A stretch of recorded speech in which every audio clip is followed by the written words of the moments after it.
welcome to another episode of Coming Up Milhouse. Today we talked about Season 7, Episode 1, which is the second part to Who Shot Mr. Burns. We have come to Season 7 and the exciting conclusion of the J.R. Ewing-like Who Shot Mr. Burns cliffhanger from Season 6. Mr. Burns, what have I done?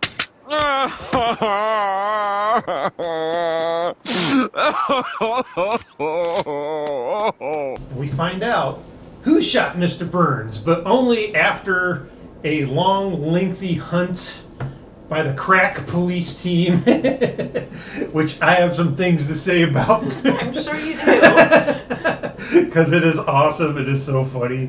And yeah, a lot of crazy Springfield conspiracies going on in this one.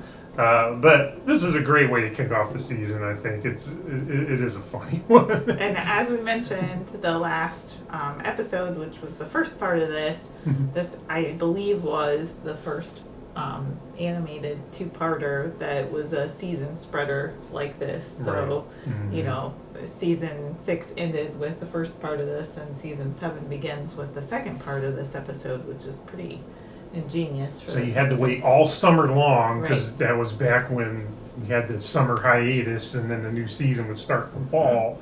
And you had to wait all summer long to find out who shot Mr. Burns. Who shot Mr. Burns. And we will talk about who shot Mr. Burns. Absolutely will. But let's just do our thing and get into it. Give me your first line number 1. Slow down. The sidewalks are for walking, not for fancy walking. Jasper.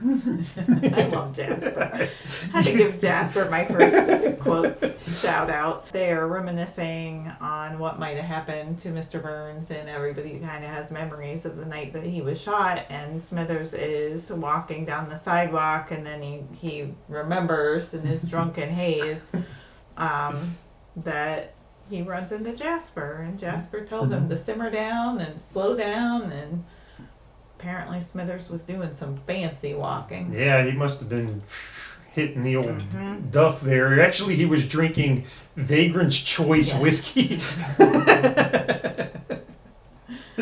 The hard stuff. Yep. What about you? Well, in Season 6, Burns put a giant shield up to block the sun to get more energy from the town. And my line comes from a little exchange between Moe and Homer. And Homer's outside, and Moe and a bunch of guys come pulling up in a truck. And Moe says, "Hey, Homer, us hotheads here are going to tear down Burns' sun-blocking machine. Want to come with?" And Homer says, "Sure, I've had it up to here with these damn rickets." And he walking bow-legged because he's got rickets from no sunlight, the vitamin D. Yep. It's too bad that it's been long enough. It's been a day, you know, not even.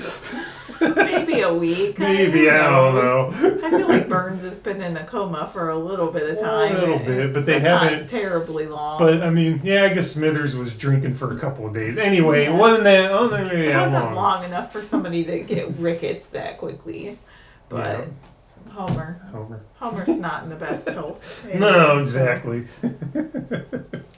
So during one of my favorite moments in this episode, they're interrogating Willie, and Willie is talking about how his thumbs and fingers don't work from many years of overuse. Look at him! I got it from Space Invaders 1977. So Willie was too busy playing video games. Yep, he had arthritis in his fingers pretty. But it might have been real Space Invaders, because was that Lou says, or Wiggum says, it's a pretty addictive game, and he's like, video game? Like, it's true. Oh no, I actually got it from Space Invaders. Who knows? Who knows? So just had to throw that one out there. What about your second one?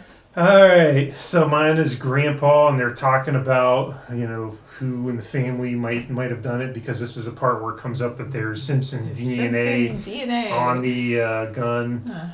And Grandpa says, "You never know what you're capable of. I never thought I could shoot down a German plane, But last year I proved myself wrong. Oh, Grandpa. There are a ton of great lines in this episode. I actually had to go into a second page of writing lines down because There were a lot. It was filled with great lines to share. So if you have some that you picked up on that you would like to share in the comments below, feel free to do so. That goes for your winners and losers and your favorite scene as well. We always love seeing what kind of comments you have below. What about your loser? My loser is Wiggum. And the reason behind that is a couple things. For one, he got his gun snatched from Homer at the very end when Homer was like trying to get Mr. Burns to stop saying that he was Simpson. the one that Homer shot him, because Simpson. we know Homer Homer wasn't. Simpson. And then he snatches Wiggum's gun, and Wiggum's like, ah. And then another part that actually we haven't gotten in the scenes yet, but goes back to that, is when he takes Homer into custody, Homer escapes, and he gets hurt in the process of that. So I thought, and he just seemed to be having a hard time cracking the case this time. So I went with that. What do you got? Well, the natural choice would be Shelbyville, because going back to your quote, Shelbyville had some destruction when those hotheads took care of the sun blocking device. But I'm going with an object, and I'm going with the Simpson tool shed. Where Back to Grandpa. Grandpa and his shenanigans. thinks that there's an outhouse at this Simpsons home. So you see Homer chasing his dad out of the door saying, "Dad, we don't have an outhouse." And then shortly later seeing Homer using a hose to clean out the tool shed. So I went with the tool shed for my loser this week. I dig it. What about your winner? I am going to go with Colossus. So, Dr. Colossus. In the jail, Smithers is in there, and he's in there with a supervillain. It's Dr. Colossus. And then Lisa comes in and like, you've got an innocent man. And Wiggum's like, okay, Dr. Colossus, you can go. But stay away from Mount Doom or whatever it was. And he's like, but all my stuff's in there. And he walks away all sad that he can't go back to his mountain lair and get his stuff. But he did get out of jail for whatever crime he committed. Well, it's funny that you mentioned him, because I actually had him written down as my loser, as a loser contestant, but I went with the tool shed because he tries to use his Colossomatic boots and cracks into the ceiling of the cell, and he can't go back to get his stuff from home. But I skipped him, so I'm glad he came up in this episode. I just, super your villains. discussion. I know. Gotta have it. Well, my winner, I'm going to go with Sideshow Mel for this episode, because he is a pretty good detective, and he is the one who get Smithers out of jail. Yeah, it wasn't Lisa, it was Sideshow Mel. You're right. Well, that's okay. So same moment in time, I guess, in the scene in the show. But Sideshow Mel and Krusty are watching the news, and they see that Smithers gets arrested, and then Smithers quotes a TV show that he could only have watched live because there were no streaming services at that time. And Sideshow Mel decides that Smithers is innocent because he must have watched his favorite show. Pardon my zinger. Yes, 3 p.m. on that day, and that was the exact time that Burns was shot. So couldn't have been Smithers. He left early from the event. So I did skip the scenes. I'm sorry about that. But what is your favorite scene? So you remember the film from the early 90s, The Fugitive, with Harrison Ford and Tommy Lee Jones, based on an older show that was on, I think, in the 50s or 60s. It was a really good movie. I liked that movie a lot. And there's a scene where they arrest Homer and they put him in the back of a paddy wagon, but they gotta go to the Krusty Burger drive-in to get pancake bites and extra dipping sauce. Yep. And the overhang for the drive-in is only 7 feet, so they drive around it, and Wiggum's reaching out to get the food, and the truck crashes on its side. Homer gets out, but then, like that scene in The Fugitive where the train comes and destroys the bus that Harrison Ford was on, it's Jasper. I love him. In that silly old-timey car, like a Model T or something, and he's like, honk, honk, and Homer has to jump out of the way like Harrison Ford, and then in his shackles. run in his shackles. and then the Model T crushes the paddy wagon, and that's where Wiggum gets all busted up, hence going back to my loser. And I love that scene. It's just amazing. Good movie. Good parody. You know me with the parodies. Yep, absolutely. Perfect. What do you got? Well, I also had that one written down because it's just fantastic to watch the Homer's arrest and his escape.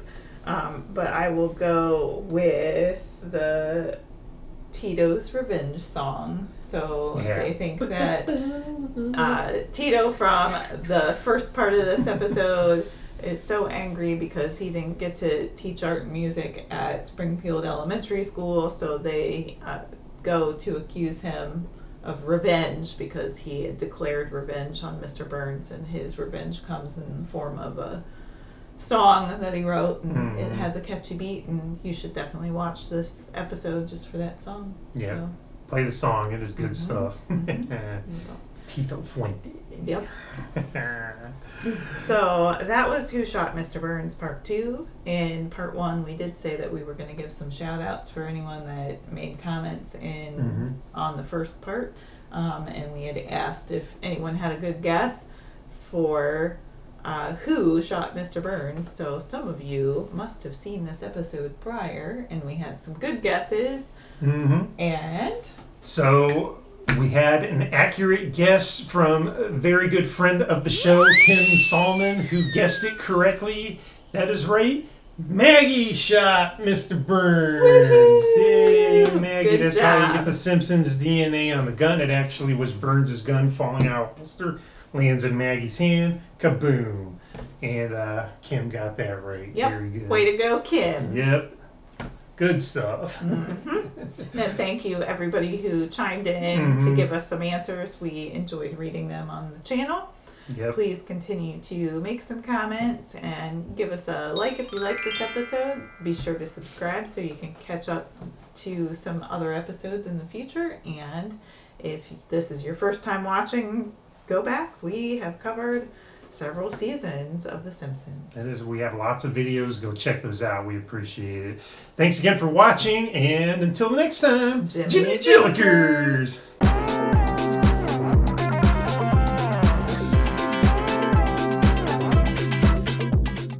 Do you hold a grudge against Montgomery Burns? No. All right, maybe I did, but I didn't shoot him. Checks out. Okay, sir, you're free to go. Good, because I got a hot date tonight. Odd date. Dinner with friends. Dinner alone. Watching TV alone. All right. I'm gonna sit at home and ogle the ladies in the Victoria's Secret catalog. Sears catalog. Now, would you unhook this already, please? I don't deserve this kind of shabby treatment.